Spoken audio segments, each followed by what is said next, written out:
नमस्कार मंडळी. आपण लहान असताना शाळेच्या बाहेर दुकान असायचं, किराणा दुकान. त्यामध्ये आपले छोटे गुलाबजामुन मिळायचे. तेच आज आपण बनवणार आहोत. इथे 1 वाटी तांदूळ, 2 ते 3 चमचे उडीद डाळ स्वच्छ धुवून 2 ते 3 तास पाण्यामध्ये भिजत घातले. त्यानंतर पाणी न घालता ही डाळ आपल्याला वाटून घ्यायची. 2 ते 3 मिनिटं वाटलेली डाळ छान फेटून घ्यायची आणि 10 मिनिटं झाकून ठेवायचे. इथं आपण साखरेचा पाक तयार करणार आहोत. पाक बनवण्यासाठी 1 वाटी साखर आणि पाऊण वाटी पाणी घेतलेले. एकतारी पाक बनवायचा आहे आपल्याला.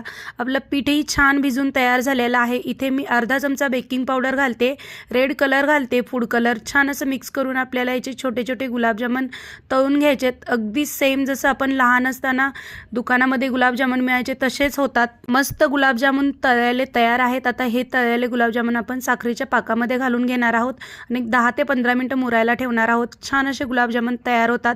वरून थोडीशी जाडसर अशी साखर बारीक करून घेतली, ती घालून घ्यायची. मस्त असे गुलाबजामुन तयार आहेत.